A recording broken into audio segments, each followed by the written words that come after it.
अकोला शहरातील वाशिम बायपास रोडवर पायलवाली यांच्या बंगल्याजवळ काल मध्यरात्रीच्या सुमारास एक धक्कादायक चोरीची घटना घडली आहे।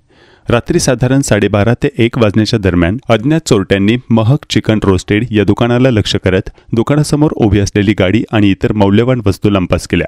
मिळालेल्या माहितीनुसार चोरट्यांनी दुकानातून फक्त गाडीच नाही तर गॅस सिलेंडर, शेगडी, भांडी आणि हॉटेलसाठी आवश्यक अशी विविध उपकरणेही चोरून नेली। या घटनेत दुकान मालक शेख इम्रान यांना मोठा आर्थिक तोटा सहन करावा लागला आहे।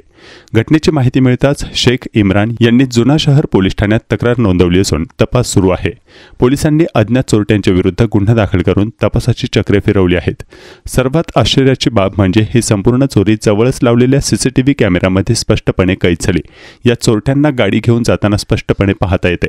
हा फुटेज समोर आल्यानंतर परिसरातील नागरिकांनी रात्रीच्या पोलीस गस्त व्यवस्थेवर प्रश्नचिन्ह उपस्थित केले आहेत, कारण ही घटना मुख्य रस्त्यापासून अवघ्या काही अंतरावर घडली आहे। स्थानिक व्यापारी आणि नागरिकांनी प्रशासनाकडे मागणी केली आहे की वाशिम बायपास रोड आणि आसपासच्या भागात रात्रग्रस्त वाढवावी आणि चोरीच्या वाढत्या घटनांवर कठोर नियंत्रण ठेवावे। जुना शहर पोलिसांच्या माहितीनुसार तपास सुरू असून आरोपी लवकरच पोलिसांच्या ताब्यात असतील।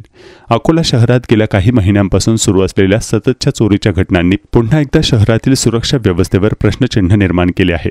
मैंने अभी 10:30 बजे दुकान बंद करा और 5 बजे मेरी गाड़ी यहाँ से चोरी गई। ये देखो मेरा यहाँ से सामान चोरी गया पूरा। यहाँ पे देखो सिलेंडर था, ये था, वो था, मेरे सामान थे पूरे अंडे थे, ये थे, सब चोरी गए। मेरे को सर आपसे सिलेंडर कहाँ पर था? यहाँ पे था सर, पूरे टाके थे, यहाँ पे सिलेंडर था, तलने का सामान था, पूरा मसाले थे।